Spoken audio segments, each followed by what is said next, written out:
It's important for a king to leave behind a good heir. Unfortunately, it doesn't matter how good an heir is if he dies before his ascension. I've made a list of some unfortunate heirs throughout European history. Emeric of Hungary was the heir to King Saint Stephen, who I've talked about in the last video that you should definitely check out. He was groomed for kingship, given the best education money can buy, but was then killed by a wild boar while out hunting at the age of 24. He lived a pious life and several miracles happened at his tomb, so he was later canonized. William Madeline was the son of Henry I of England, who died at the White Ship disaster. Essentially, it was a drunken voyage on the fastest ship of the time. It was only logical for them to slam into a fucking rock. The heir of Louis VI of France, Prince Philip, was the pride and joy of his father, until he died in a hunting accident. By hunting accident, I mean that a pig ran out of the woods, tripped his horse, which catapulted Philip over its head. The fall didn't kill him immediately, only a day later. Prince Henry of England rebelled against his father Henry II, but when he contracted dysentery, he wished to reconcile with his father. Unfortunately, he died before they could make up, which led to a touching moment when his father said, "He cost me so much, but I wish he had lived to cost me more." Edward the Black Prince was presumed heir of Edward III of England and distinguished himself as an outstanding general. Kind of a war criminal, but still led the English to victory during the Hundred Years' War. However, he died of dysentery, and this event was the precursor to the War of the Roses. Prince Carlos of Spain was a whole another story. The son of Philip II, he was meant to inherit Spain, southern Italy, the Low Countries, and Spanish America. There was a problem though, since he was a cruel, sadistic, and downright stupid child, completely spoiled and irresponsible.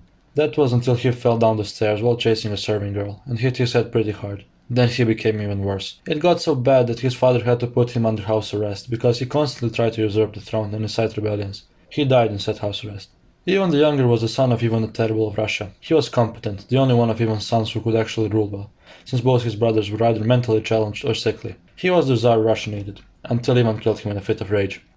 You shouldn't really make fun of death, but I thought this one was funny. Otto, the heir to a petty German noble, was lying sick in his bed when some dogs started barking nearby. He took a crossbow and shot at him to shut up, but he somehow managed to shoot himself. I mean, 400 years passed since then. We don't have to pretend he wasn't assassinated. After the Glorious Revolution, the descendants of James II of England were left with a whole lot of nothing. But they had a dream. James's son James and his sons Charles and Henry claimed the throne from afar and caused two major rebellions, both of which were crushed. Louis XIV is a specimen of a king. He ruled for 72 years, and that gave time to both his son and his grandson to die before him. Louis XIV's first heir was his son Louis, Le Grand Dauphin. He died at 49 of smallpox, although he never really distinguished himself in politics. His son Louis, Le Petit Dauphin, became heir until he died of measles, which he contracted from his wife merely a year after his father. Louis XIV had a third successor, the eldest surviving son of Le Petit Dauphin, also called Louis, who also died from measles. His final heir was the future king Louis XV. Louis XV also ruled for a while, almost 60 years, and his eldest son Louis also died before him, so he was succeeded by his grandson Louis XVI. We're now dealing with a peculiar period in French history, so we're going to go through a few more French heirs who never really ruled. First was the son of Louis XVI, Dauphin Louis, who didn't suffer the same fate as his parents, but was physically abused and neglected by his captors. He died from a sudden illness, but the possibility of him being poisoned is very real. Emperor Napoleon had a son also called Napoleon, who was proclaimed emperor for a short while, but was never officially recognized. After his father was exiled to St. Helena, young Napoleon was taken to Vienna where he died young, in his early 20s. The final Bourbon king is considered to have been Charles X, who abdicated after the July Revolution in 1830. But it was in fact his son, Louis Antoine, who ruled for only 20 minutes, the period between his father's and his own resignation. The final French king was Louis Philippe of Orléans, whose son Ferdinand Philippe was actually very popular among the people. That was until he fell out of his carriage and cracked his skull open when the horses got out of control.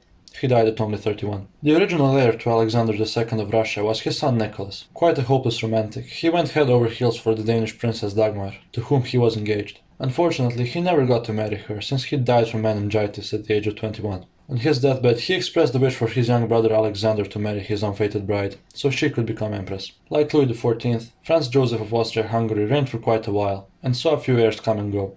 His first heir was his beloved son Rudolf, who was found dead after a supposed suicide pact with his unpopular mistress, although an assassination shouldn't be completely ruled out. The next heir was Franz Joseph's brother Karl Ludwig, who also died, but this time of typhoid fever.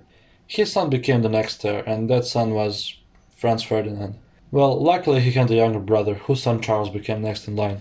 The February Revolution saw the end of the Russian monarchy, so the heir to Tsar Nicholas, young Tsarevich Alexei, was stripped of his birthright and confined to house arrest. Then the entire Romanov family was murdered by Satan's Bolshevik spawn. Nicholas's brother Michael was also murdered by the communists, which led to the extinction of the main branch of the Romanovs. Only Michael's illegitimate son George managed to escape, but he had no claim to the throne and soon died in a car crash. Since we're dealing with the World War I period, I want to mention the heir to Kaiser Wilhelm II, Prince Wilhelm. He fled alongside his father in 1918, but was allowed to return in 1923, only if he promised to never involve himself in politics. He involved himself in politics and pushed for the restoration of the monarchy. He tried to pull a Napoleon and become president, but an angry Austrian painter beat him to it. He supported Hitler until he figured out he wasn't all that into monarchy, so he withdrew from political life. I like talking about my own history, so here are two Serbian heirs who ate a dick. The first was Prince George Karađorđević, who was forced to step down after a scandal involving a valet, whom he killed in a fit of rage. George was a little hot-headed.